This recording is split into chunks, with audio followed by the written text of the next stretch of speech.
Eu quero começar com um texto de 2 Timóteo, antes de falar de Oséias. Fiel é esta palavra: se já morremos com ele, também viveremos com ele. Se perseveramos, também com ele reinaremos. Se o negamos, ele, por sua vez, nos negará. Se somos infiéis, se somos infiéis, se somos infiéis, se somos infiéis, ele permanece fiel, pois de maneira nenhuma pode negar-se a si mesmo. Palavra do Senhor. A nossa mensagem aqui é em cima de Oséias. Eu quero pedir para que já passem para o próximo slide. Eu quero começar aqui com uma citação de um livro, O Cristão Verdadeiro, do Donald Carson. Ele começa o livro dizendo, é um estudo em cima de Filipenses, o livro de Filipenses, e ele começa o livro dizendo o seguinte, ou escrevendo o seguinte: quero comprar uns R$10 de evangelho, por favor. Não quero muito, só o bastante para eu ser feliz, mas não tanto que fique viciado. Não quero tanto evangelho a ponto de aprender a odiar a cobiça e a lascívia. Com certeza não quero tanto a ponto de aprender a amar meus inimigos, valorizar a autonegação ou contemplar o serviço missionário. Quero êxtase, não arrependimento. Quero transcendência, não transformação. Quero ser valorizado por algumas pessoas agradáveis, perdoadoras, de mentes esclarecidas, mas eu mesmo não quero amar.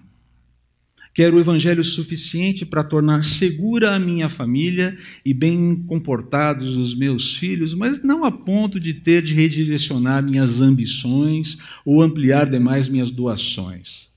Por favor, dê-me apenas uns R$10 de evangelho. O Carson afirma nesse livro aqui que, embora nenhum cristão em sã consciência expresse ou se expresse nesses termos, todos nós, absolutamente todos, eu, você e toda a torcida do Corinthians, Palmeiras, São Paulo juntos, Flamengo e quem você quiser colocar no rolo, até palmeirenses, viu, pastor Wilson? Por incrível que pareça. Todos nós somos tentados a domesticar o evangelho ao ponto de vivê-lo numa frequência em que ele não vai exigir de nós nenhum compromisso moral, ético, social, financeiro, profissional, familiar, além daqueles que nós estamos dispostos a fazer. Isso é querer viver uma vida com R$10 de evangelho. O Carson vai falar, inclusive, que essa tendência ela é alimentada em grande parte por forças como a secularização, a autoindulgência, o pluralismo filosófico. A secularização, você sabe bem, é um impulso cultural, ideológico de empurrar a religião para fora da vida do homem. Colocar Deus na periferia, a religião na periferia, ao ponto de considerá-lo não essencial. É um opcional, é um pacote de biscoito numa loja de conveniência. Você compra se você quiser e compra de acordo com o que você gosta. Chocolate, baunilha, tutti-frutti, não existe chocolate tutti-frutti, mas enfim, estou inventando aqui agora, vai do jeito que sair. Tá? Você compra o que você quiser. Isso é secularização. Deus à margem da vida. A autoindulgência, por sua vez, ela é definida, ou ela pode ser definida como a priorização do conforto, do prazer, da segurança de si mesmo. Eu diria que multiplicada aqui pela dificuldade da gente se auto-restringir ou se sacrificar por amor do outro, por amor ao outro. Seja o outro Deus, seja o outro o próximo. Já o pluralismo filosófico, ele descreve esse movimento constante aí que vem diluindo o conceito de verdade objetiva, dizendo que não existe verdade objetiva, e se ela existe não dá para a gente entender o que é, o que fala, onde está. Então são esses três elementos, aqui, esses três movimentos, essas três forças que têm alimentado essa tendência do homem cristão de domesticar o evangelho. Aí fora a coisa está bem complicada também, mas eu quero falar aqui inicialmente a cristãos, não só. Mas a gente não pode se enganar aqui, tá? Existe uma quarta força antagônica ao evangelho. Tcharam! O nosso coração. É ou não é? Concorda ou discorda? Enganoso é o coração do homem desesperadamente corrupto. Quem é que vai discerni-lo? Eu, o Senhor, som do coração do homem. Percebe? Sobre todas as coisas que você deve guardar, guarda o seu coração. Essa preocupação com o coração é constante nas Escrituras, porque realmente ele é fonte de possíveis problemas. Aí. E o raio-x da humanidade aqui não deixa dúvidas. Deixa eu colocar aqui um autor que eu tenho lido atualmente, tenho gostado muito dele. Ele é um cético.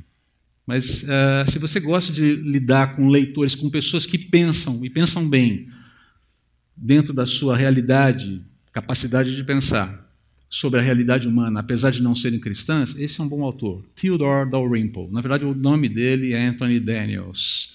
Theodore Dalrymple é um pseudônimo que ele utiliza por questões ali profissionais. Né? Agora todo mundo já sabe que ele é ele. Mas enfim, vamos em frente aqui. Olha o que ele diz no livro chamado Nossa Cultura ou o que Restou Dela.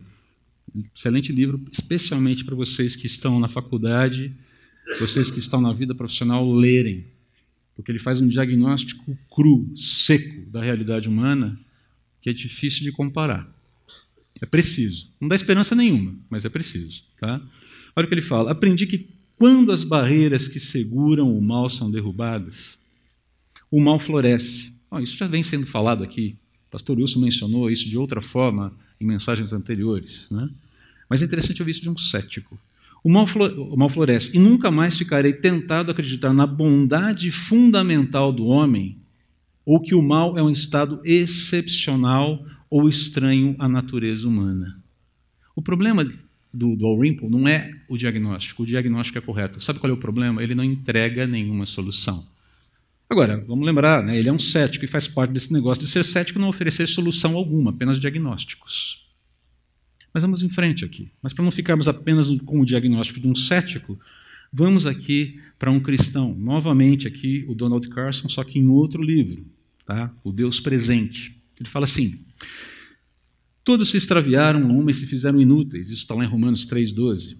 Não inúteis no sentido de que não há nenhum valor intrínseco nos seres humanos, os portadores da imagem de Deus, mas inúteis no sentido de que todos ofendemos nosso Criador, Deus.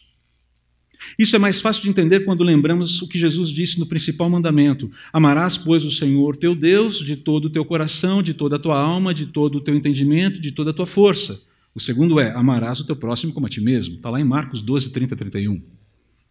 Confesso, com vergonha, que não amo a Deus com todo o meu coração, alma, entendimento e força.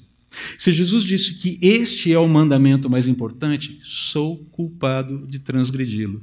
E aí vem aquela pergunta que entra como uma adaga: você não é? Eu sou culpado. Eu sou culpado.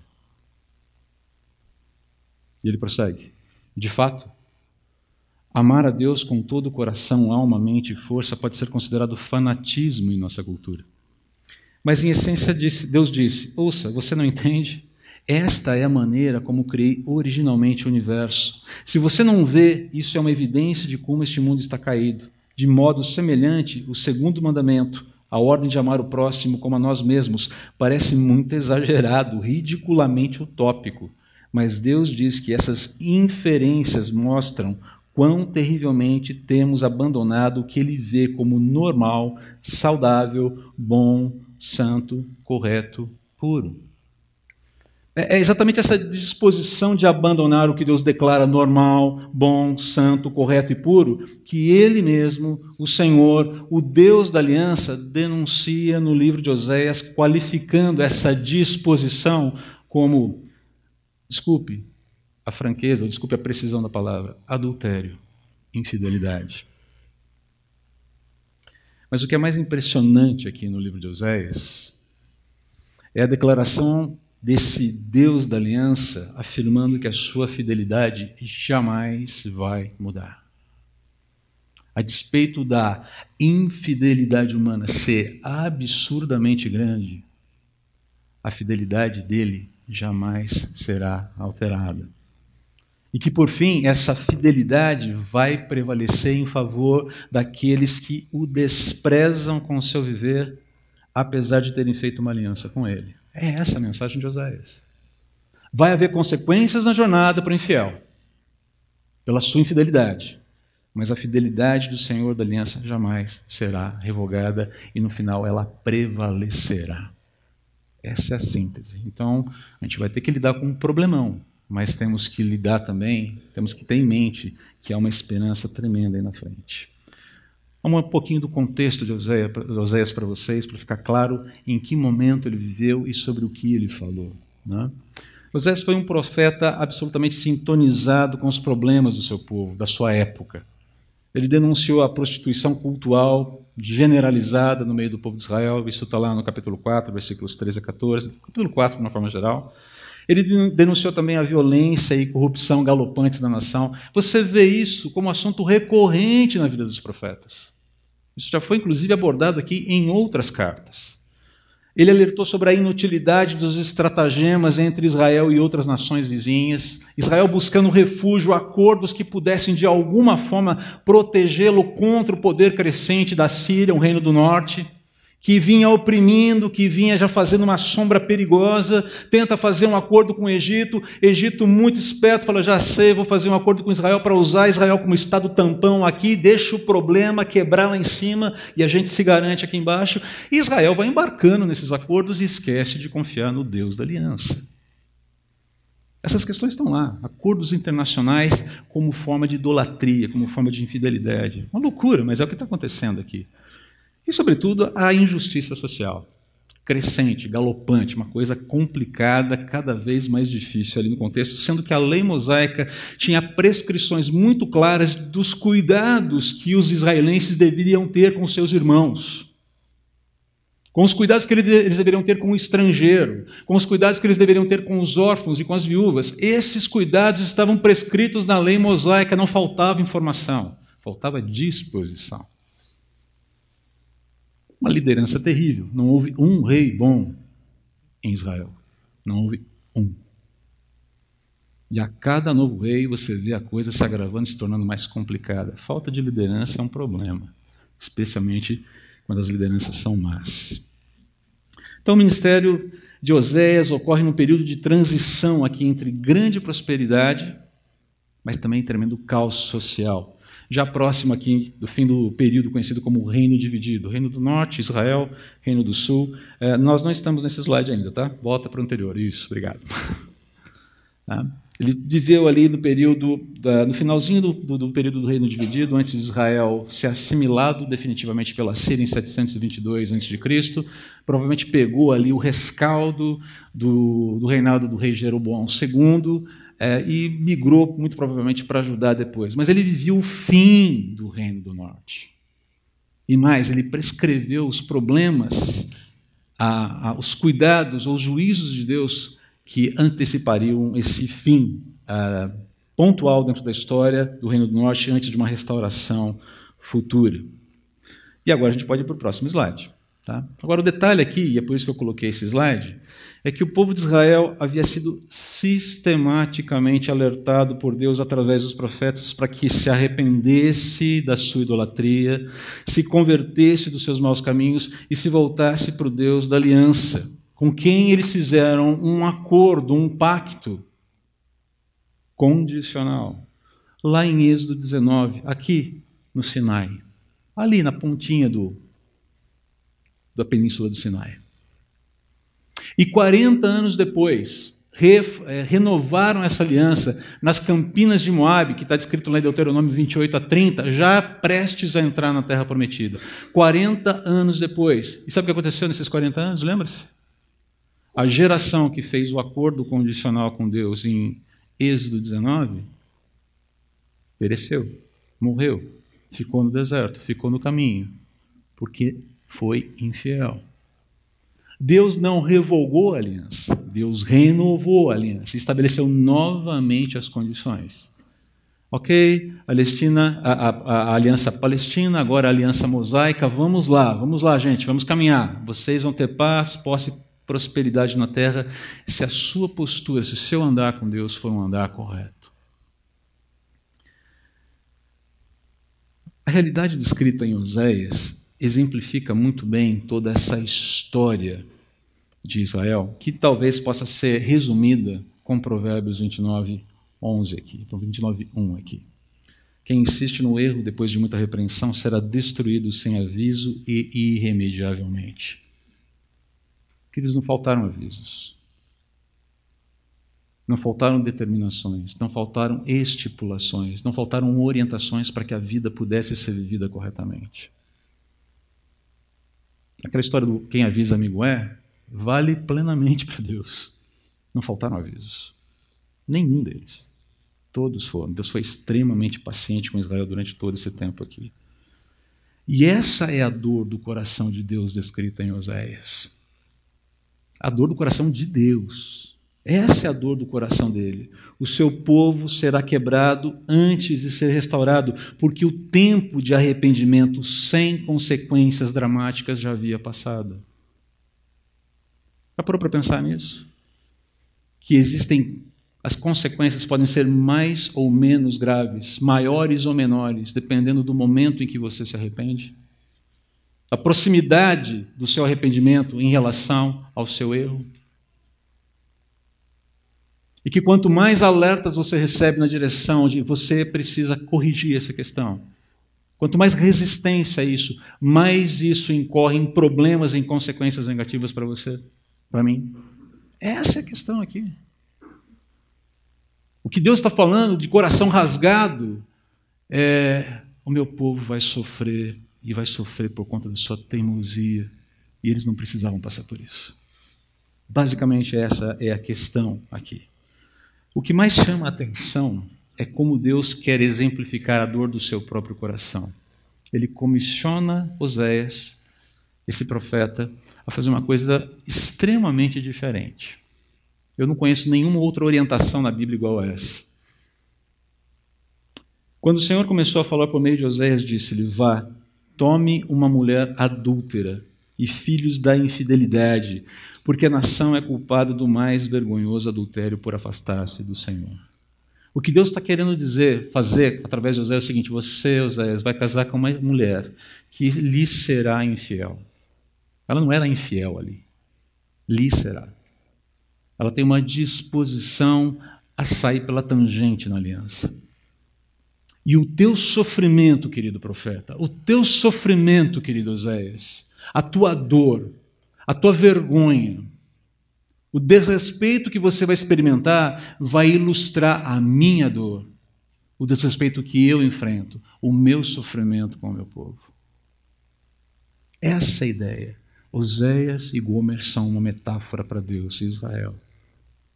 E para a dor do coração de Deus em relação ao seu povo. Quando Deus ordena para Oséias que ele se case com Gomer, o profeta já sabe o que vai esperá-lo. É interessante isso, né? Ninguém casa para enfrentar uma infidelidade. Ninguém quer isso. Ninguém deseja isso. Ninguém quer construir uma aliança sabendo que essa aliança será traída. Oséias faz isso. Oséias faz isso. Gomer será egoísta, Gomer será autoindulgente, Gomer será desrespeitosa, Gomer será inconsequente e, acima de tudo, Gomer será ou é uma mulher iludida. Oséias vai passar por desprezo, Oséias vai passar por humilhação, Oséias vai passar por tristeza, porque ela não corresponde ao seu amor e porque ela está vivendo da forma como está vivendo. O casamento dos dois, então, é uma metáfora da natureza dolorosa do relacionamento entre Deus e Israel diante dessa infidelidade espiritual da nação e toda a sorte de implicações aí terríveis advindas desse quadro, antes que venha esse momento de alegria e de restauração no futuro, porque ele é prometido. Agora, queridos, aqui uma aplicação prática. Gomer é o retrato de qualquer homem ou mulher que deseje viver com R$10 de evangelho. Ok?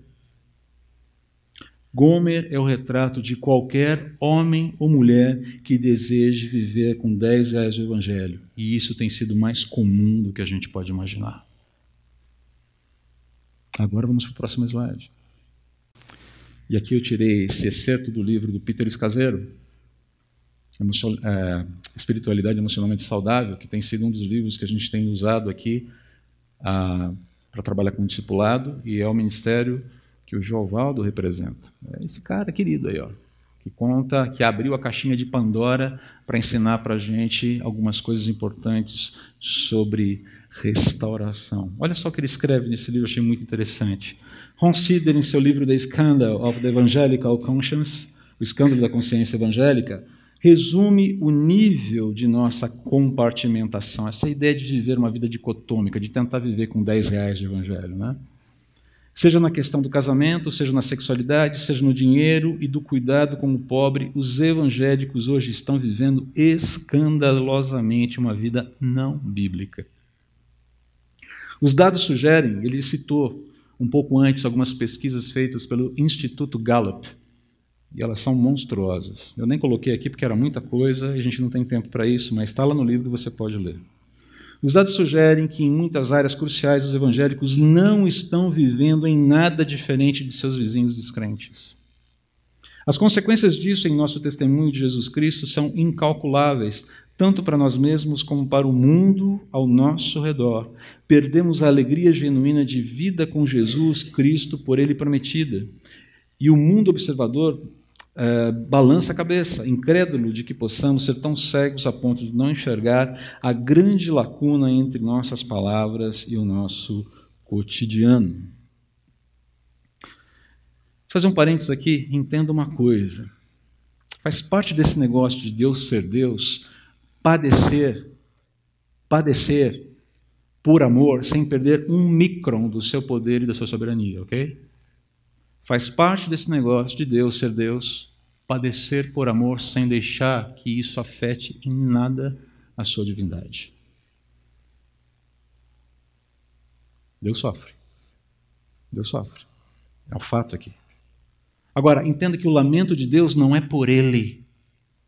O lamento de Deus é por nós. O lamento de Deus é por Israel. O lamento de Deus é por Gomer. O sofrimento de Deus é por mim, o sofrimento de Deus é por você. Eu não causo, eu não provoco dano algum a Deus e à sua divindade com a minha infidelidade. Eu me danifico. E é por isso que o coração de Deus se parte, porque eu me danifico. Fecha parênteses aqui. Então eu quero convidar você a pensar um pouquinho, pare para pensar. Deus tem alertado você sobre alguma coisa? Há na sua vida, na sua masculinidade, homem, na sua feminilidade, mulher, na sua sexualidade, no seu cuidado com o seu corpo, no seu cuidado com o corpo do outro. 1 Tessalonicenses capítulo 4, versículos 1 a 8.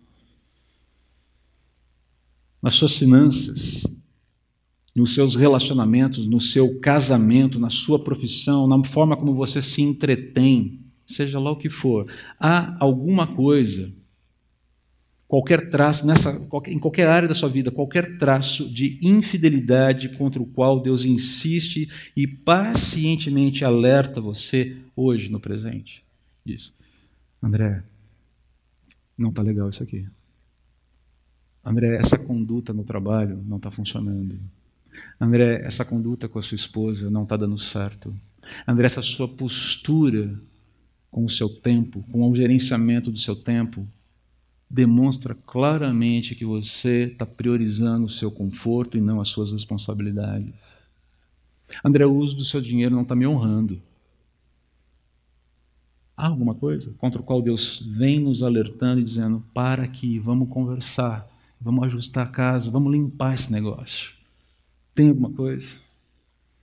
Caso não haja nada, caso não exista nada, ótimo, sem problema. Se não tiver nada, fantástico, maravilha, está 100%, segue a vida. Mas, se houver, queridos, não, o querido e querida, não estiquem a corda diante dos alertas que Deus está fazendo, porque esses alertas são alertas de amor. É alerta de quem já está com o coração ferido por nossa causa. Deus não deixa de ser menos Deus, mas a sua dor no coração pelo meu erro mostra o quanto o dano que eu estou me causando é profundo, é real e pode ser trágico. Decida se existe alguma coisa a romper com essa infidelidade hoje, seja ela qual for. Coloque esse Senhor, eu não sei nem por onde começar. Eu não sei nem como desembrulhar esse pacote. Ele é feio, dá uma olhada. E no momento em que eu abrir esse pacote para alguém, se eu chegar para falar com o pastor da igreja, eles vão me censurar, eles vão me... Não tenha esse medo. Não tenha esse medo, porque a mesma graça que cobre você me cobre. Cobre qualquer um aqui. Precisa de ajuda? Vamos andar junto. Isso faz parte de ser igreja. Mas opte pela fidelidade, opte pela correção, lutar pelo que Deus diz que é bom e abandonar aquilo que Ele diz que é mal. Agora perceba o seguinte aqui, e essa é a parte talvez mais impressionante desse texto. Ainda assim, mesmo para os quebrados, os que estão no fundo do poço, a esperança é absolutamente real, ela é absolutamente palpável, ela é impressionante. Deus deixa claro aqui que, muito embora a rebeldia tenha sérias consequências, ele vai falar sobre isso nos capítulos 4 ao capítulo 14 de Oséias, o seu amor e a sua misericórdia são mais poderosos que os pecados de toda uma nação. E ele vai exemplificar esse amor obstinado, ordenando que Oséias perdoe, redima e tome Gomer de volta como esposa. Nós não vamos ler esse texto, infelizmente, porque o nosso tempo aqui começa a avançar e eu não quero esticar demais. Mas se você olhar o capítulo 3 de Oséias, são apenas 5 versículos. Você vê ali uma coisa impressionante. Oséias é comissionado por Deus, vá lá, tome Gomer de volta como esposa. Gomer, só para você entender, ela está numa situação completamente desesperadora, devendo para os seus amantes.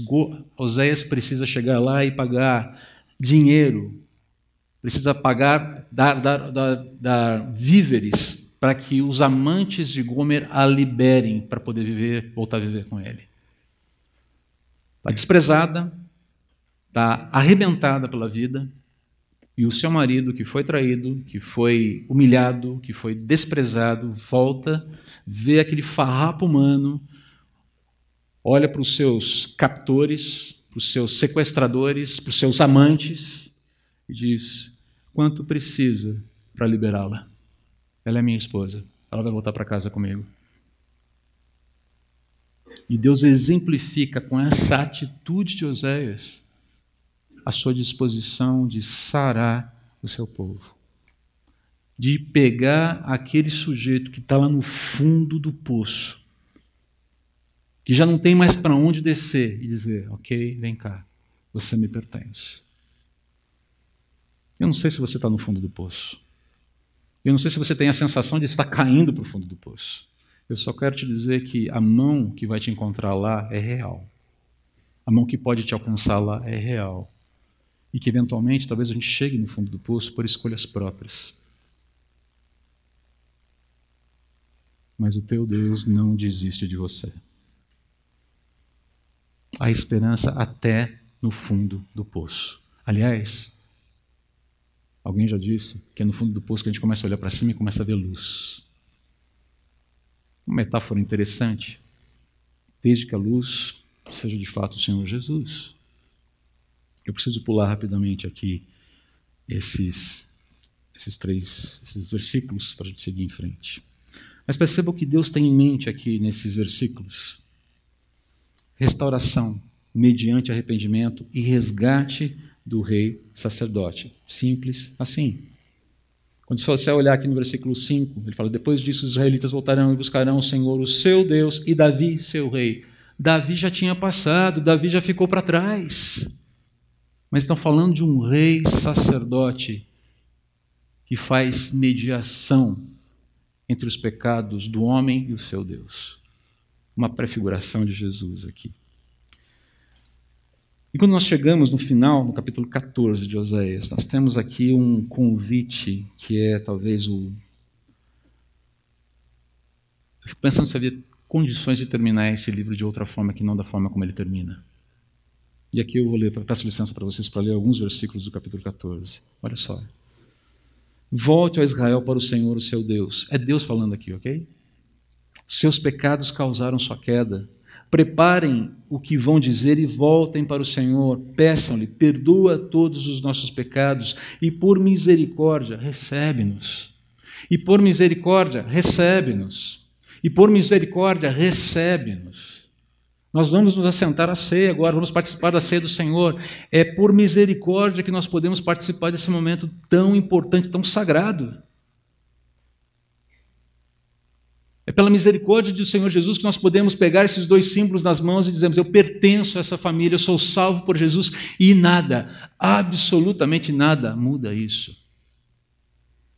Nada.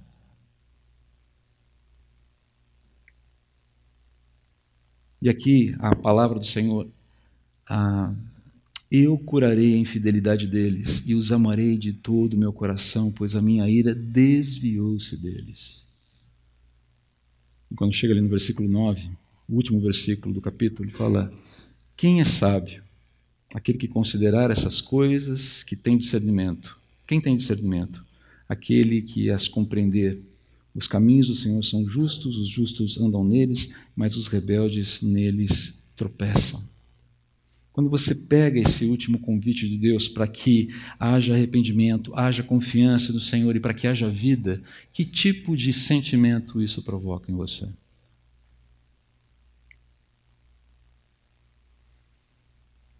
Que tipo de percepção você leva daqui, sabendo que Deus sofre quando você se causa dano? E não sofre porque Ele deixa de ser Deus, sofre porque Ele se importa com você. E que há disposição de alcançar você onde você que é filho, filha da aliança, onde você estiver, onde você for, da profundidade que você estiver, Ele vai entrar lá e vai te arrancar dali em algum momento. Você não vai ficar ali. Ainda que seja no fechar dos teus olhos para esse mundo, Ele vai te tirar dali. Você não vai ficar num poço. Lidaremos com consequências, provavelmente. Teremos momentos difíceis, quase certo. Mas Ele garante que a justiça dele será feita, que o nome dele será honrado e que você viverá com Ele para sempre. Isso traz esperança? Isso aquece o seu coração? Isso ajuda você a perceber a necessidade de conectar-se com Deus e entender: tá bom, Senhor, vamos dialogar aqui. Aquela atitude de Davi no Salmo 139, no finalzinho, nos versos 23 e 24. Sonda o meu coração. Essa oração é perigosa. Porque no momento em que eu me abro para a sondagem de Deus, acredite, Ele vai sondar mesmo. Na verdade, Ele sempre sonda. Mas quando eu estou conectado com essa sondagem, Ele não vai deixar de falar o que precisa ser falado. E sabe o que é mais interessante? É nesse processo de trazer à tona aquilo que está machucando, aquilo que incomoda, aquilo que inquieta, é que você começa a ter cura verdadeira. É que você começa a ter restauração. É que você começa a olhar para a vida que Ele te dá com verdadeira esperança, com um verdadeiro olhar de esperança. A esperança não é varrer a sujeira para baixo do tapete. A esperança é tirar o tapete e começa a remover toda a escória que está lá. Limpar, abrir as janelas e deixar a luz entrar. Gomer volta para casa. E o que traz dignidade para essa mulher que agora volta para casa, sabe o que é? A dignidade do marido que a perdoa. No momento em que esse marido a perdoa, que ela é purificada e que ela volta ao convívio da família, ninguém pode acusar: mas você, Gomer, ela é a esposa que foi restaurada e que agora caminha ao lado do seu marido. A proposta de Deus aqui é simples: arrependa-se e viva. No momento em que você e eu vamos participar da ceia, esse é o momento de nós trabalharmos isso no nosso coração. Arrependimento. Disposição para tratarmos as infidelidades do nosso coração. Você não vai sair daqui com tudo resolvido.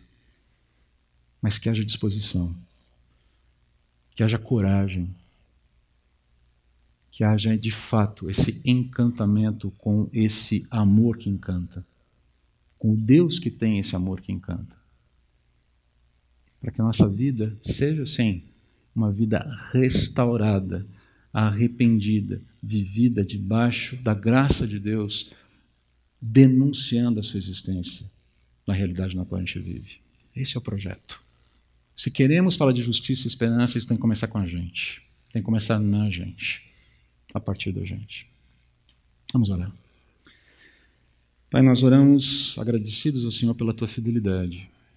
A mensagem de Oséias é uma mensagem difícil, mas ao mesmo tempo uma mensagem cheia de esperança. Difícil porque ela nos coloca em contato com aquilo que nós não gostamos de ver em nós mesmos. Mas ao mesmo tempo, Pai, como ela nos faz depender, como ela nos empurra para essa dependência do Senhor. E como a gente encontra no Senhor esse abrigo tão tremendo que o Senhor é. Que a tua fidelidade, por favor, envolva o nosso coração. Que a compreensão de que o Senhor é fiel seja real na vida de cada um aqui. E que essa certeza de que o Senhor deseja mover, que o Senhor deseja transformar, que o Senhor deseja usar, é real. Que nós precisamos apenas nos abrir para essa disposição de te ouvir e de nos engajarmos nesse processo de ser quem o Senhor deseja que a gente é.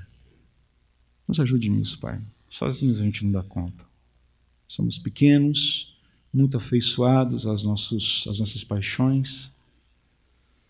E como o Carson mesmo disse, eu sou culpado de não te amar como deveria.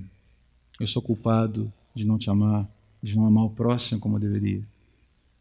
E aqui, parafraseando o meu querido irmão Nomoto, que usa essa palavra da Bíblia nas suas orações. Senhor Jesus, Filho de Davi, tem misericórdia de mim, tem misericórdia de nós.